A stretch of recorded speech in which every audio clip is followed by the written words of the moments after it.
오늘의 주제는, 빛에 대한 주제는 빛에 대한 모든 것이 아니고 빛의 속도라는 딱 한 가지만 가지고 처음부터 끝까지 제가 끌어가 보려고 합니다. 빛의 속도는 지금 알려져 있는 것은 2억 9,972만 2,458m 1초에 요만큼을 간답니다. 이게 빛의 속도예요. 지금 알려져 있는. 요 숫자는 좀 기억을 해주세요. 원래 이야기하려고 했던 맥스웰과 아인슈타인의 이야기로 시작을 하려고 합니다. 1860년대에 들어오면서 맥스웰이라는 사람이 등장을 하게 됩니다. 모른 척 하시라고 했던 두 가지가 있었고요. 이 방정식을 한참 들여다보니까 뭔가가 빠져 있어요. 뭔가가 맞질 않아요. 특히 이 방정식하고 이 방정식이 서로 이빨이 맞지 않아요. 무언가가 빠져 있어요. 그래서 맥스웰이라는 사람이 도대체 뭐가 잘못된 거지? 그러니까 왜냐하면은 전하가 여기 있고 여기는 전류가 있는데 전류라는 게 전하가 움직이면서 생기는 거거든요. 그래서 요거하고 요거를 적당히 이렇게 마사지를 해가지고 서로 충돌이 없고 모순이 없어야 그게 수식이니까, 모순이 있으면 위에 수학적인 걸 수 없으니까 아무래도 이상한 거예요. 그래서 뭐 누가 꿈에서 산신령님이 가르쳐 줬는지는 잘 모르겠지만 이 항을 하나 더 씁니다. 이 항을 하나 더 쓰는 순간에 이 방정식과 이 방정식이 갖고 있던 수학적인 모순이 바로 해결이 돼 버립니다. 그러니까 사실은 이게 이 앞에 있던 이 사람들이 이런 것들을 만들어내기 위해서 엄청나게 많은 양의 실험과 엄청나게 많은 노력을 했을 거예요. 근데 이거는 사실은, 그러니까 물론 이 방정식이 뭐를 의미하는지를 먼저 배워야겠지만은, 배우고 나면은 단 한 개의 실험도 없이 이거는 반드시 있어야 되는 놈이다라는 결론이 바로 튀어나와 버려요, 사실은. 그래서 이 텀이 있어야만 이 체계가 내부적인 충돌이 없이 얘기가 잘 돌아간다라는 것을 61년에 발견을 했다고 하고요. 그래서 그거를 통해서 요 4개의 방정식이 만들어지고 이 4개의 방정식을 맥스웰의 방정식이라고 합니다. 그래서 이것이 한 12년에 걸쳐서 만들어지고 리파인되고 이런 과정이 있었다고 합니다.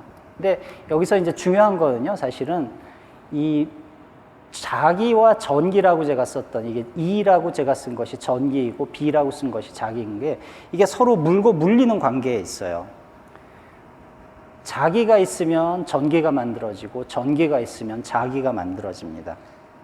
그래서 서로 물고 물리는 이런 관계에 있는 그런 방정식을 하나 발견을 한 거예요. 그래서 이런 전기와 자기가 서로 물고 물리는 관계 때문에 생기는 것을 전자기파라고 하고요. 아까 썼던 그 방정식을 잘 수학적으로 마사지를 해가지고 이 파동이 얼마나 빨리 움직이느냐. 1862년쯤에는 빛의 속도가 거의 30만 킬로에 매우 가까운 것을 당시 과학자들은 다 알고 있었죠. 그 같은 해에 맥스웰이 방정식을 텀을 하나 딱 집어넣음으로써 전자기파를 알아냈고, 그 전자기파의 속도를 수학적으로 계산을 한 거예요. 그냥 거기에 원래 있던 방정식에 있는 숫자 2개를 가지고 했더니 딱 요만큼이 나왔어요. 비슷하네? 빛의 속도하고 굉장히 비슷한 숫자가 나왔습니다. 그러면은 전자기파의 속도하고 빛의 속도가 같아 보이네 라는 결론을 낼 수밖에 없고, 여기서 한 발짝만 더 나가면은 그러면은 전자기파가, 빛이 사실은 전자기파의 일종이었나? 라고 물을 수밖에 없을 거예요. 맥스웰 방정식과 거기서 나오는 전자기파를 빼놓고는 20세기 과학은 상상도 할 수가 없습니다. 과학이든 엔지니어링이든 상상도 할 수가 없습니다. 여러분들 쓰고 계시는 핸드폰이나 제가 집에서 많이 사용하는 오디오 기계나, 혹은 심지어는 화학과 생물에서, 사실은 화학 생물 현상의 근저는 다 전자기 현상이거든요. 물론 이거를 설명하는 데는 훨씬 더 많은 스텝이 필요하지만은 근저에 있는 힘은 다 전사기 현상입니다. 그러니까 저희가 지구 위에서 느끼는 거의 대부분의 일들이 전자기 현상과 괴리되는 것은 없다고 생각을 하셔도 돼요. 중력을 제외하고는 물론.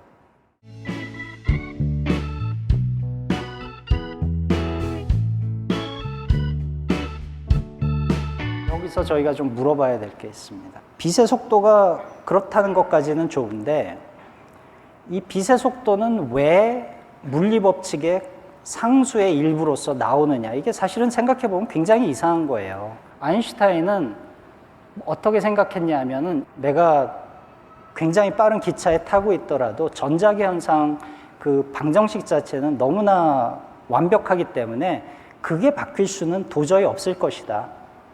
그럼 거기서 나올 수 있는 결론은 뭐만 남냐 하면은 빛의 속도는 내가 기차에 타고 있던 기차에 안 타고 있던 달라질 수 없다는 것을 의미를 해야 되는데, 그래서 이러한 새로운 속도를, 상대 속도를 계산하는 새로운 식을 만들어냅니다.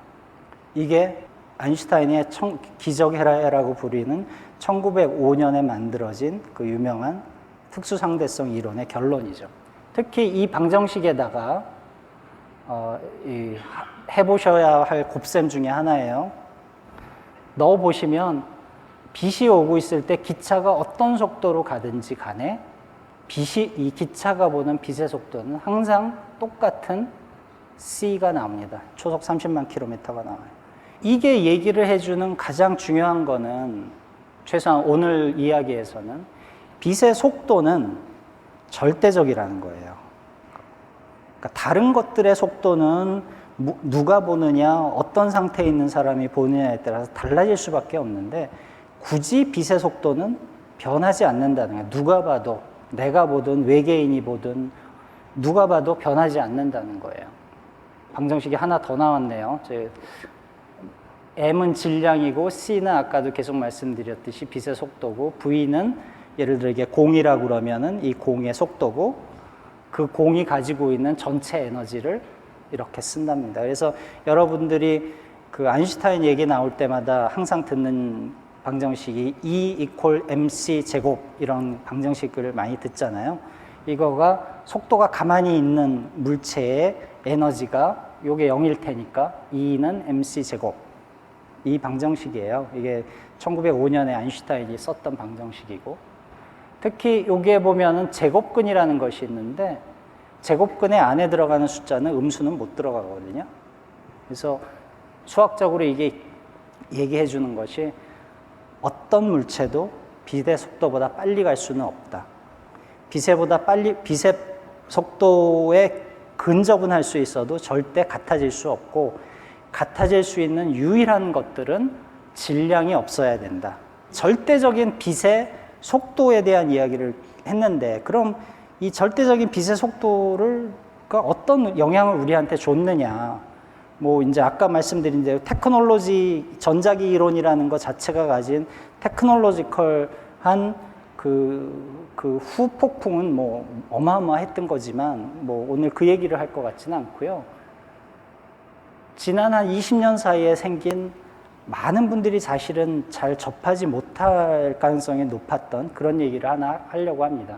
그래서 저희가 알아낸 것 중에 하나가 뭐냐 하면은, 그래서 우주에 우리가 보통 매터라고 하는 물질이라고 하는 것들이 있는 건 우리가 이미 옛날부터 알고 있었는데, 이 발견을 통해서, 이 관측을 통해서 알게 된 가장 놀라운 사실은 우주에 있는 에너지 중에 우리가 알고 있는 산소, 뭐 수소, 헬륨 이런 것들로 만들어진 물질의 양은 단지 4%밖에 안 된답니다. 21%가 소위 암흑물질이라고 그러는데, 이게 뭐 정체가 정확히 뭔지 아직도 모르고 뭐 수조 원의 돈을 써가면서 지금 실험을 하고 있는데 아직도 미스터리로 남아 있고요. 정말 놀라웠던 거는 사실은 우주가 가진 에너지의 75%가 물질이 아니고 일종의 에너지인데, 다크 에너지, 암흑 에너지라고 하는 걸로 구성돼 있어야만 한다는 것이 밝혀진 거예요. 이 다크 에너지라는 것은 사실은 아인슈타인이 처음에 일반 상대론을 쓸 때 항을 하나 집어넣었다가 에이 마음에 안 들어 그러고 지워버린 항에 해당을 해요. 그래서 그 뒤로 아인슈타인 이후로 거의 70년 동안 저를 포함한 모든 이론학자들이 어떻게 하면 그 항을 없애버릴까만을 궁리를 했었어요.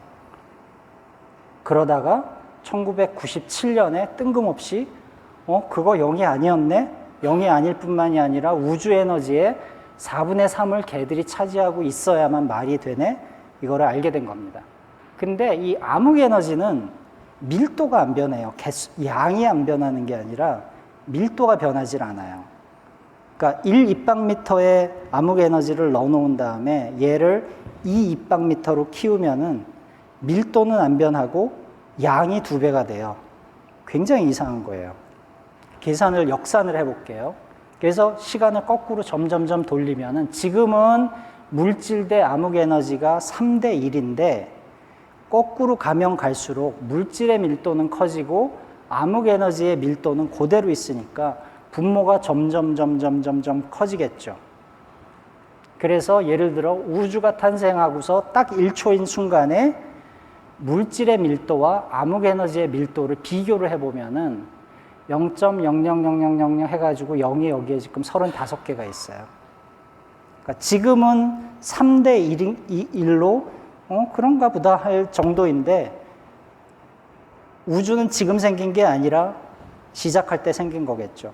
시작한 대로 거꾸로 이거를 필름을 돌려보면은 암흑 에너지라는 놈의 컨트리뷰션이 이놈의 포션이 점점 줄어들어서 요만큼이 된답니다.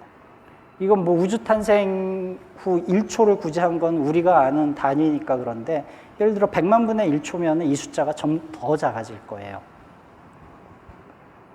그래서 왜 도대체 우리 우주는 처음에 만들어질 때 암흑 에너지가 이렇게 작은 숫자에서 시작을 했어야 되느냐가 암흑 에너지의 퍼즐입니다. 그 생각을 하다 보면 사실은 19세기 말에 처해 있던 이 갈릴레오와 뉴턴이 만들어 놨던 고전역학과 맥스웰이 새로 주창한 전자기 이론과의 충돌을 통해서 아인슈타인의 상대성 이론이 만들어졌는데 지금 저희 상황이 이론가들 입장에서 보면은 굉장히 유사한 부분이 있어요. 이 한 세기 전 상황과.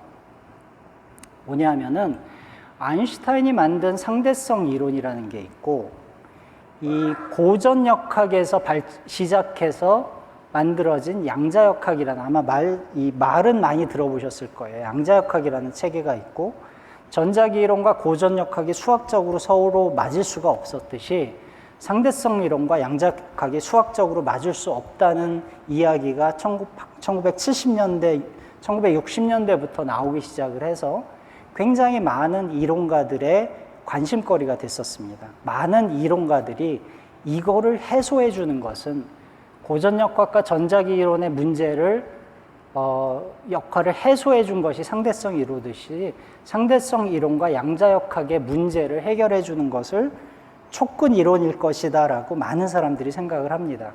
그래서 이 촉근 이론이 되게 이상한 건데요. 수학적으로 무슨 이유에서인지 잘 모르겠지만은 우리가 사는 이 3차원 공간에서 잘 안 움직여요. 수학적으로 잘 안 만들어져 가지고 굳이 이거를 차원이 X, Y, Z 말고 6개가 더 있다고 얘기를 합니다. 그래서 시간을 포함해서 10차원에서만 산다고 하고 다만 그 6개의 방향이 우리가 못 보는 6개의 방향이 굉장히 작게 감겨 있다. 그러니까 모든 점에 이렇게 돌돌 말려 있다고 생각을 하는 게 이제 촉근 이론에서 우리 우주를 바라보는 기본인데요. 뭐 이런 얘기예요. 그러니까 우리가 보는 시간을 포함한 4차원이 이렇게 있는데 그 점 하나하나마다 뭔가 동그란 게 감겨져 있다. 이런 식으로.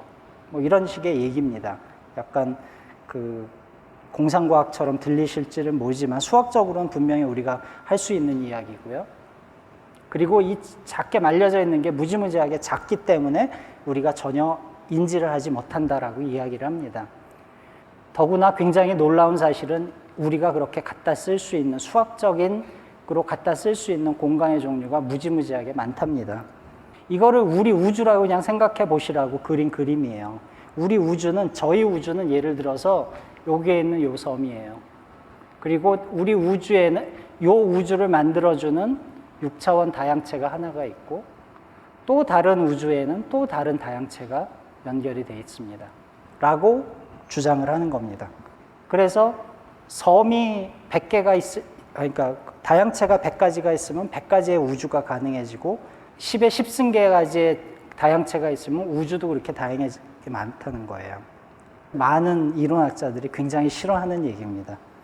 사실인지도 알 수도 없고요. 왜냐하면 과학을 상당히 많이 벗어나는 거예요. 그래서 뭐 이 얘기는 이렇다고 주장을 하는 것도 아니고 이게 사실이어야 된다고 뭐 저도 잘 모르겠어요. 이게 사실인지 아닌지는. 그렇지만은 우리가 생각하는 이론하는 사람들이 생각하는 이 우주에 대한 뷰가 100년 전과는 사실은 비교할 수 없을 정도로 굉장히 큰 스케일에서 우리가 생각을 하고 있다라는 정도에서만 이해를 해주시면 좋을 것 같아요.